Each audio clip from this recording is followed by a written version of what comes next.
नमामि शमीशान निर्वाणरूपं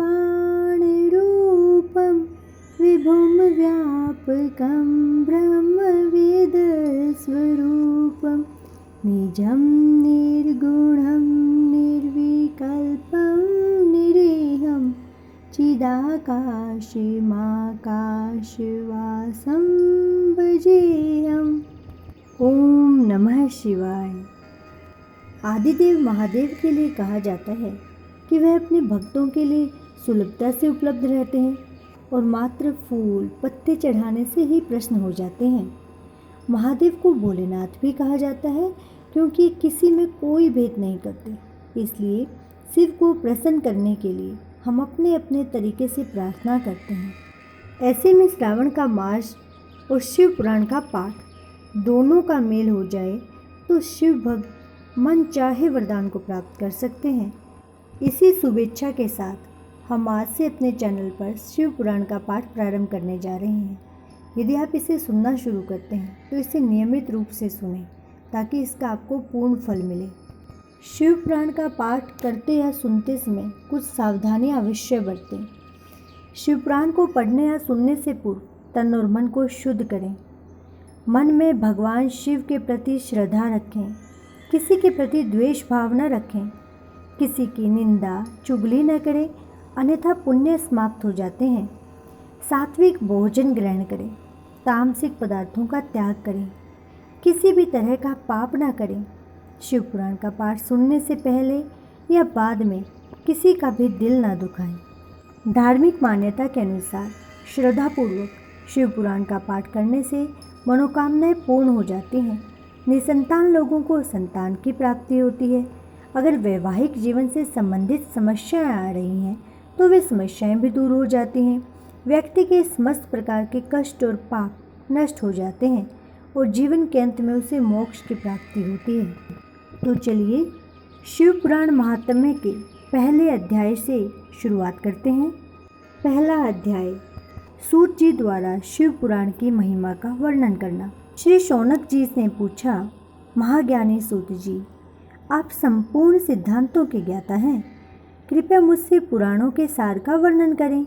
ज्ञान और वैराग्य सहित भक्ति से प्राप्त विवेक की बुद्धि कैसी होती है तथा साधु पुरुष कैसे अपने काम क्रोध आदि विकारों का निवारण करते हैं।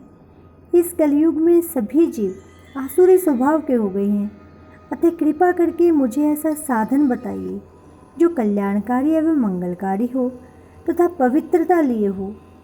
प्रभु वह ऐसा साधन हो जिससे मनुष्यों की शुद्धि हो जाए और उस निर्मल हृदय वाले पुरुष को सदैव के लिए शिव की प्राप्ति हो जाए।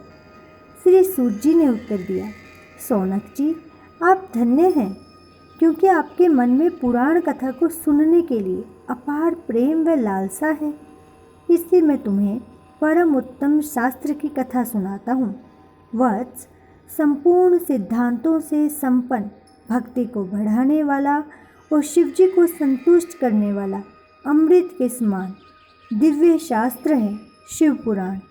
इसका पूर्व काल में शिवजी ने ही प्रवचन किया था। गुरुदेव व्यास ने सनत कुमार मुनि का उपदेश पाकर आदरपूर्वक इस पुराण की रचना की है। यह पुराण कलयुग में मनुष्यों के हित का परम साधन है।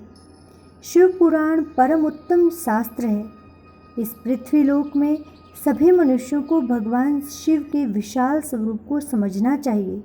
इसे पढ़ना एवं सुनना सर्व साधन है। यह मनोवांछित फलों को देने वाला है। इससे मनुष्य निष्पाप हो जाता है तथा इस लोक में सभी सुखों का उपभोग करके अंत में शिवलोक को प्राप्त करता है। शिव पुराण में 24,000 श्लोक हैं जिसमें 7 संहिताएं हैं। शिव पुराण पर ब्रह्मा परमात्मा के समान गति प्रदान करने वाला है। मनुष्य को पूरी भक्ति एवं संयम पूर्वक इसे सुनना चाहिए। जो मनुष्य प्रेम पूर्वक नित्य इसको बाँचता है अथवा इसका पाठ करता है वह निस्संदेह पुण्यात्मा है। भगवान शिव उस विद्वान पुरुष पर प्रसन्न होकर उसे अपना धाम प्रदान करते हैं। प्रतिदिन आदरपूर्वक शिव पुराण का पूजन करने वाले मनुष्य संसार में संपूर्ण भोगों को भोग कर भगवान शिव के पद को प्राप्त करते हैं, वे सदा सुखी रहते हैं।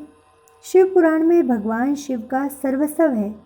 इस लोक और परलोक में सुख की प्राप्ति के लिए आदरपूर्वक इसका सेवन करना चाहिए। यह निर्मल शिव पुराण धर्म, अर्थ, काम और मोक्ष रूप चारों पुरुषार्थों को देने वाला है।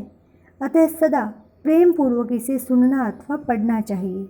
इसके साथ ही शिव पुराण के अंतर्गत दिए गए शिव महात्म्य का पहला अध्याय संपूर्ण होता है।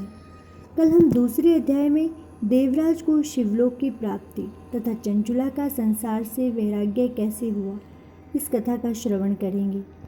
संपूर्ण शिव पुराण की कथा का श्रवण करने के लिए हमारे इस चैनल को सब्सक्राइब करें। धन्यवाद।